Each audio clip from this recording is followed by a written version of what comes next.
Hello दोस्तों, आज हम द राइट मूवी को एक्सप्लेन करने वाले हैं जो कि एक रियल इवेंट पर बेस्ड मूवी है। और इस मूवी को डायरेक्ट किया है माइकल हॉपस्टोर में और इस मूवी की स्टोरी माइकल पेट्रोनी ने लिखी है। बात करें इसकी IMDb पर रेटिंग की तो 6.0 आउट ऑफ 10 है। तो चलिए देर न करते हुए मूवी की स्टोरी को आगे बढ़ाते हैं।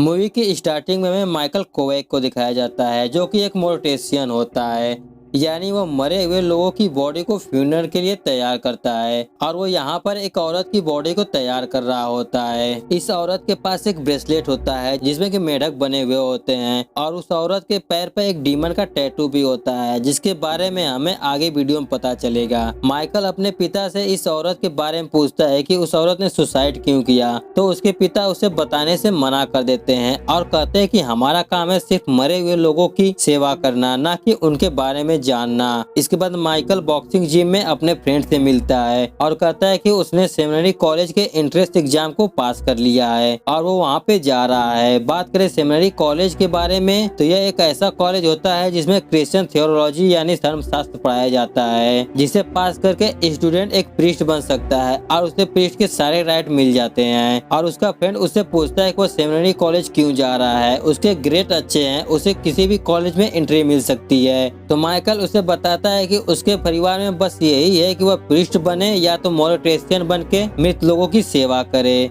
और वो बताता है कि 4 साल का कोर्स है, वह अंत में कोई बहाना बनाकर चर्च से बाहर निकल जाएगा।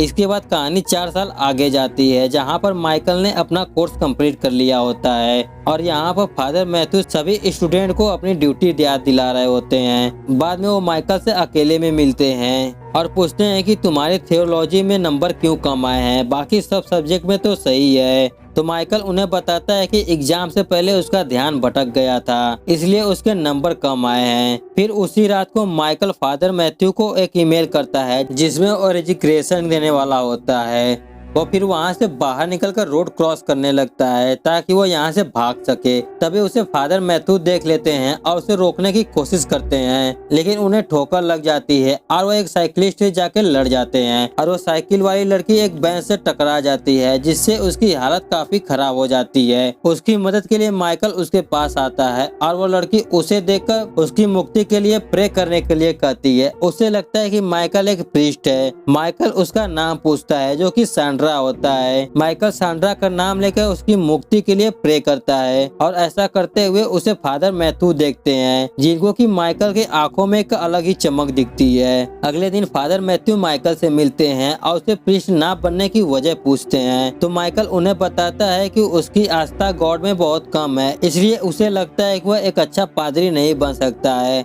तो फादर मैथ्यू उसे बताते हैं कि मैंने तुम्हारा लेटर पढ़ा है और मैंने डिसाइड किया है कि मैं उसे आगे सीनियर तक नहीं भेजूंगा। उन्होंने कल रात उसकी आंखों में एक अलग ही चमक देखी है और उन्हें लगता है कि माइकल एक अच्छा प्रीस्ट बन सकता है। और वो बताते हैं कि अगर एक विद्यार्थी अपने वचन को पूरा नहीं करता है तो आर्टिकल 15 के अनुसार चर्च स्कॉलरशिप को लोन में बदलने का अधिकार है, मतलब कि माइकल के ऊपर करोड़ों का बोझ होगा, इसलिए वो भाग नहीं सकता है। और बताते हैं कि पिछले साल वेटिकन में करीब 5 लाख से भी ज्यादा डिमोनिक पोजेशन की रिपोर्ट आई है और अब तक का ये सबसे बड़ा रिकॉर्ड है। और चर्च के पास स्पेशलिस्ट एक्सोर्सिस्ट की कमी है, इसलिए वेटिकन रोम में दुनिया भर के प्रीस्ट को 2 महीने की एक खास ट्रेनिंग दे रहा है। यदि वो उसमें पास हो गया तो उसे एक अच्छी पोस्ट मिलेगी। यहाँ पर माइकल के पास कोई और भी ऑप्शन नहीं होता है क्योंकि उसने चर्च छोड़ा तो उसके ऊपर करोड़ों का लोन होगा और वो ना चाहकर भी रोम चला जाता है जहाँ पर वो अपना फर्स्ट क्लास अटेंड करता है, जिसमें कि फादर जेवियर सभी को एक्सोर्सिस्ट करने से पहले जरूरी चीजों के बारे में समझाते हैं, जैसे कि विक्टिम को एक्सोर्सिस्ट करने से पहले प्रीस्ट को यह सुनिश्चित करना होता है कि विक्टिम कोई बीमारी से ग्रसित तो नहीं है, उसे डीप डिप्रेशन तो नहीं है, एंग्जाइटी तो नहीं है या फिर वो दिमागी रूप से बीमार तो नहीं है। उसके बाद वो विक्टिम की हरकतों को रिकॉर्ड करना पड़ता है। अगर डीमर रहेगा तो वो विक्टिम लोगों से दूरी बनाए रखेगा, साथ ही वो समाज से भी दूर रहेगा, वो लगातार फिजिकल पेन में रहेगा। ऐसे ही और कुछ भी लक्षण होते हैं डीमन होने का।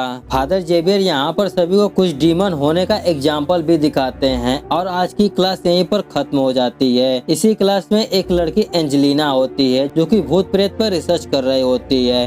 वो क्लास खत्म होने के बाद माइकल से मिलती है और थोड़ी बहुत बात करके वहाँ से चली जाती है। इसके बाद फादर जेवियर माइकल से मिलते हैं और उसे रोम घूमने के लिए कहते हैं और साथ ही उसे फादर ल्यूकस से भी मिलने के लिए कहते हैं। फिर माइकल घूमते हुए फादर ल्यूकस के घर पे जाता है जो कि एक खंडहर जैसा होता है और फादर ल्यूकस एक जाने माने प्रीस्ट होते हैं और यहाँ पर दोनों की मुलाकात होती है। तभी वहाँ पर फादर की एक विक्टिम अपने आंटी के साथ आती है और उस लड़की का नाम रोजारिया होता है। वो सबसे पहले बिल्लियों से मिलती है और एक बिल्ली वहाँ पर नहीं होती है जिसके लिए वो परेशान हो जाती है। फादर उसे ऊपर जाने के लिए कहते हैं।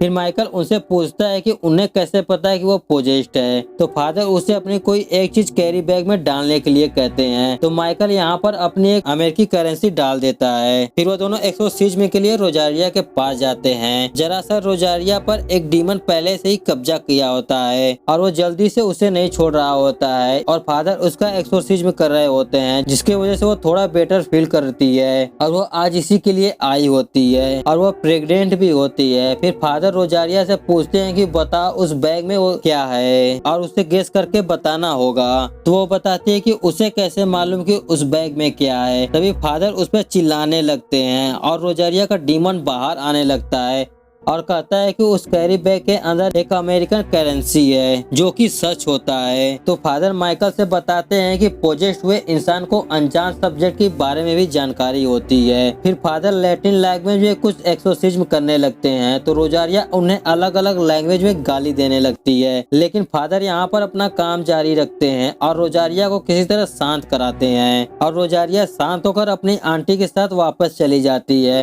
तो माइकल उनसे पूछता है कि बस इतना ही क्या डीमन रोजारिया के अंदर से चला गया है। तो फादर ल्यूकस उसे बताते हैं कि अभी पूरी तरह से नहीं गया है। डीमन इतनी आसानी से बाहर नहीं आते हैं, कभी कभी इसमें लंबा वक्त लगता है जैसे कि हफ्ता महीना कभी कभी सालों लग जाते हैं। आज के लिए इतना ही होता है। फिर माइकल वहाँ से एक जगह पे कॉफी के लिए जाता है जहाँ पर उसकी मुलाकात एंजेलिना से होती है और वो पूछती है कि वो आज कहाँ था। तो माइकल उसे बताता है कि वो फादर ल्यूकस के पास था। तो एंजेलिना उसे अपने बारे में बताती है कि वह एक रिपोर्टर है और वह एक्सोर्सिस्ट के ऊपर एक आर्टिकल लिख रही होती है। वो फादर ल्यूकस का इंटरव्यू लेना चाहती थी लेकिन फादर ल्यूकस इंटरव्यू देने से कतराते हैं। फिर वह माइकल को अपना कार्ड देकर उसे अपने एक्सपीरियंस को शेयर करने के लिए कहती है। अगले सीन में फादर जेवियर अपनी क्लास ले रहे होते हैं। इस बार वो डीमन के बारे में चर्चा कर रहे होते हैं। वो बताते हैं कि जिस तरह से एंजल के नाम होते हैं वैसे ही डीमन के भी नाम होते हैं, जैसे कि बियाजीबब, लेविथान, बाल, यही कुछ नाम होते हैं। और प्रीस्ट को एक्सोर्सिज्म करने से पहले डीमन का नाम पता चल जाता है तो वो डीमन को आसानी से काबू कर लेता है। तभी वहाँ की लाइट चली जाती है और आज की क्लास यहीं पर खत्म करनी पड़ती है। फिर फादर जेवियर माइकल से मिलते हैं। माइकल उन्हें बताता है कि फादर ल्यूकस एक प्रेग्नेंट लेडी पर एक्सोर्सिस्ट कर रहे हैं जो कि उसके हिसाब से गलत है और माइकल को लगता है कि उस लड़की को डॉक्टर की जरूरत है। तो फादर जेवियर उससे कहते हैं कि उसे फादर ल्यूकस पे भरोसा रखना होगा, बाकी सब उसे धीरे धीरे सब कुछ पता चल जाएगा। जब माइकल अपने रूम में आता है तो उसके जेब में एक ब्रेसलेट होता है जिसे कि हमने मूवी के फर्स्ट सीन में देखा था। वह तुरंत ही फादर ल्यूकस के पास जाता है और रोजारिया से पूछता है कि क्या उस ब्रेसलेट को उसने डाला है। तो वो बताती है कि उस ब्रेसलेट को उसने नहीं बल्कि शैतान ने डाला है और रोजारिया बताती है कि उस ब्रेसलेट को उसके डैड ने दिया था जो कि अब उसके साथ नहीं है। तो माइकल उस ब्रेसलेट को उसे पहना देता है जिससे पहनने के बाद वो बेकाबू होने लगती है और वो डिमोनिक आवाज में माइकल से कहती है कि क्या उसे वो मोटी औरत याद है जिसने कि सुसाइड किया था। उसने उसे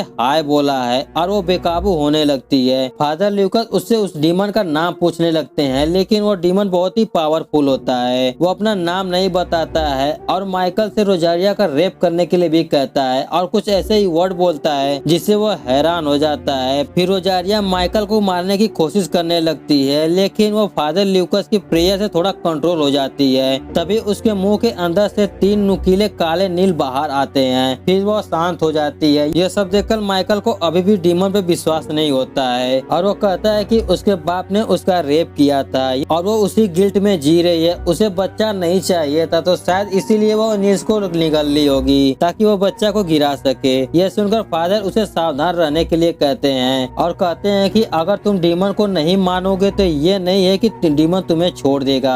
अगर तुम्हें डेविल को हराना है तो तुम्हें गॉड और डेविल दोनों पर यकीन करना होगा। अगले सीन में फादर उसे एक लड़के के घर पे लेके जाते हैं, जहाँ पर वो लड़का अपने साथ हुए सारे एक्सीडेंट को बताता है और बताता है कि उसके सपने में एक घोड़ा आता है जो कि उसे लात मारता रहता है और मारने की कोशिश करता है, और उस घोड़े की आंखें बिल्कुल लाल होती है और वो अपने शरीर पे हुए निशान को भी दिखाता है, जिसे देखकर फादर कहते हैं कि ये घोड़ा नहीं बल्कि एक म्यूल यानी खच्चर है। फिर फादर उसका पिलो मांगते हैं और प्रेयर करके एक शैतान को बाहर निकालते हैं जो कि एक मेढक के रूप में होता है। फिर फादर उस मेढक को जला देते हैं और उसके घर को पवित्र करते हैं। तभी वह बच्चा माइकल को देखकर अपनी मॉम से कुछ कहता है तो उसकी मॉम उसे चुप रहने के लिए कहती है। फिर माइकल और फादर घर आते हैं, जहाँ पर माइकल को फादर के बैग में से एक मेढक की आवाज आती है। वह उस मेढक को निकालकर फेंकने के लिए जाता है, जहाँ पर उसे बहुत सारे मेढक दिखते हैं, जिसे देखकर माइकल को लगता है कि फादर सभी के साथ चीटिंग कर रहे हैं और वो गुस्से में फादर के पास जाता है। तभी फादर को पता चलता है कि रोजारिया ने सुसाइड करने की कोशिश की है, तो दोनों तुरंत ही हॉस्पिटल पहुंचते हैं, जहां पर रोजारिया को किसी भी दवा का असर नहीं हो रहा होता है। फिर फादर उसका वहीं पर एक्सोर्सिज्म करने लगते हैं और उसे उसका नाम पूछते हैं, तो डिमोनिक आवाज में बात करने लगती है और माइकल को शक्की मिजाज कहती है और उससे डरने के लिए कहती है। तो माइकल उससे पूछता है कि वो रोजारिया के साथ क्या करने वाला है, तो वो बताती है कि वो उसे तड़पता हुआ देखकर उसे बहुत ही खुशी मिलती है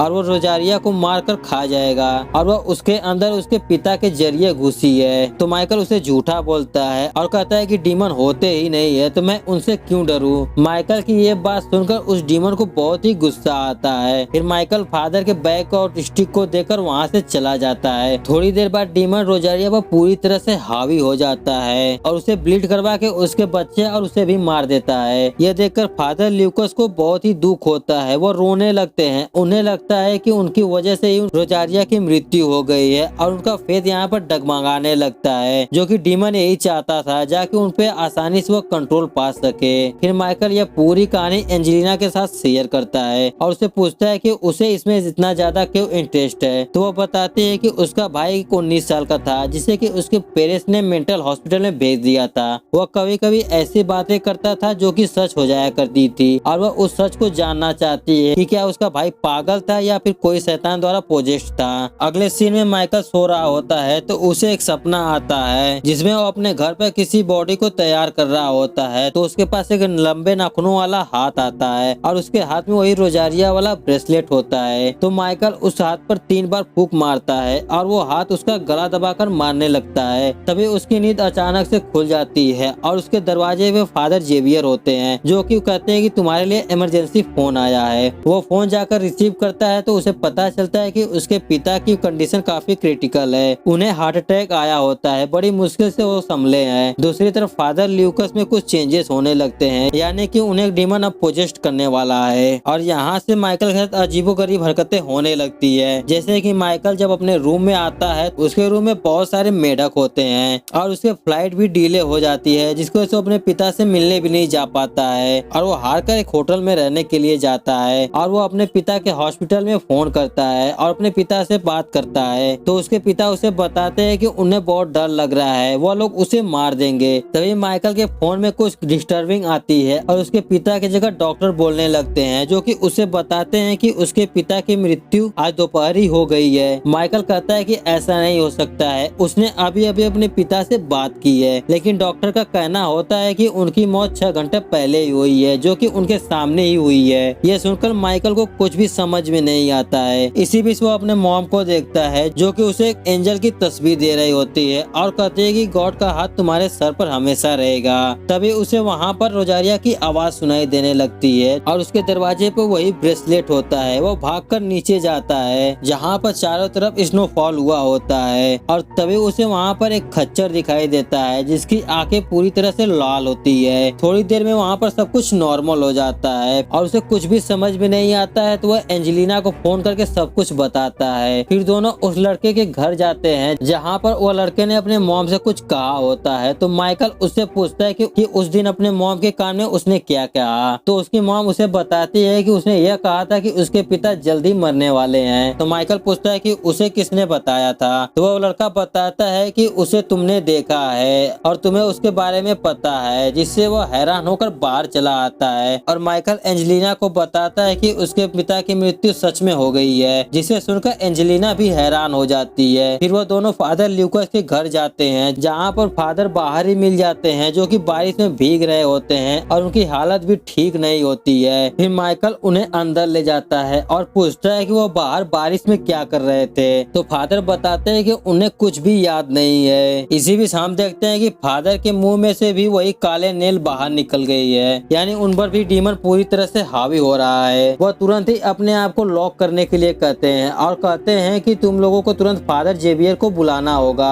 तो दोनों तुरंत ही फादर जेवियर के पास जाते हैं, जहाँ पर फादर जेवियर नहीं होते हैं। वह कहीं वीकेंड डे पर गए होते हैं और उनका सेल भी बंद आ रहा होता है। तो दोनों वापस चले आते हैं जहाँ पर डीमन फादर पर पूरी तरह से कंट्रोल पा चुका होता है। माइकल को अंदर लेता है और शैतान दरवाजा बंद कर देता है, जिससे एंजेलिना बाहर ही रह जाती है। और माइकल को यहाँ पर डीमन पर विश्वास नहीं होता है, तो वो डीमन उसे विश्वास दिलाने में लग जाता है और वो उसके पिता के मरने का एग्जैक्ट टाइम बताता है और कहता है कि माइकल ने उसका साथ छोड़ दिया था, तो वो इसलिए उससे हमेशा दुखी रहते थे और उन्होंने माइकल से कभी भी प्यार नहीं किया। तभी वो डीमन फादर के दोनों हाथ को पीछे मोड़कर उन्हें टॉर्चर करने लगता है और फादर नॉर्मल होकर प्रे करने लगते हैं। फिर माइकल से अपने आप को बांधने के लिए कहते हैं। तो माइकल एंजेलिना को अंदर बुलाकर उन्हें एक चेयर से बांध देता है और माइकल उनका एक्सोर्सिज्म करने लगता है, जिससे कि डीमन पूरी तरह से दिखने लगता है। लेकिन माइकल की प्रेयर बिल्कुल भी काम नहीं करती है, क्योंकि उसे न तो डीमन में विश्वास है न ही गॉड में। वह हार कर वहाँ से बाहर चला जाता है और एंजेलिना से कहता है कि वह ये नहीं कर पाएगा, वह इसके लिए स्ट्रॉन्ग नहीं है, उसके अंदर गॉड के प्रति श्रद्धा बिल्कुल भी नहीं है। तो एंजेलिना उससे कहती है कि वह घर से भागकर कहीं भी जा सकता था, लेकिन वह यहीं पर क्यों आया, जरूर उसके अंदर कोई बात होगी और वह अकेला नहीं है। तभी माइकल को अपनी मॉम की कही हुई पोस्ट कार्ड याद आता है, जिसमें लिखा होता है कि गॉड उसके साथ रहेंगे। फिर वो पूरी कॉन्फिडेंट के साथ अंदर जाकर एक्सोर्सिज्म करने लगता है, जिससे वो डीमन बेकाबू होने लगता है और वो एंजेलिना को मारने की कोशिश करने लगता है। फिर वो माइकल को भी मारने की कोशिश करने लगता है, लेकिन यहीं पर माइकल ने इसी वक्त गॉड को अपना लेता है और डीमन में भी विश्वास करने लगता है। फिर वह पूरी श्रद्धा से प्रेयर करने लगता है और उस डीमन का नाम पूछता है। तो वह डीमन मजबूर होकर अपना नाम बाल बताता है। फिर माइकल उसका नाम लेकर उसे हेल में वापस जाने का हुक्म देता है और वो डीमन हेल में जाने लगता है और वो जाते वक्त यही कहता है कि वह उसे कभी नहीं छोड़ेगा।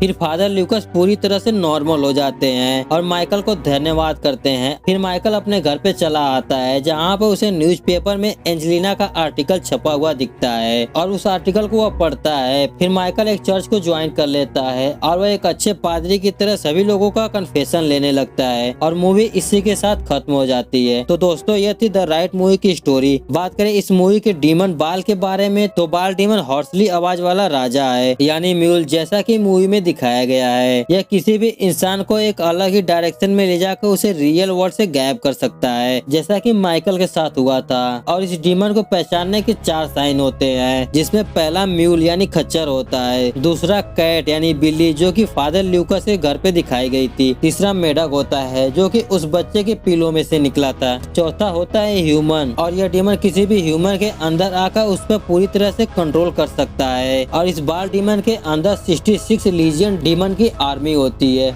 तो आप अंदाजा लगा ही सकते हैं कि ये डीमन कितना पावरफुल होता है। तो दोस्तों, उम्मीद करता हूँ कि हमारी एक्सप्लेनेशन आपको पसंद आई होगी। पसंद आई तो वीडियो को लाइक करें और ऐसे एक्सप्लेनेशन वीडियो देखने के लिए इस चैनल को सब्सक्राइब करें। मिलते हैं नेक्स्ट वीडियो में, तब तक के लिए गुड बाय।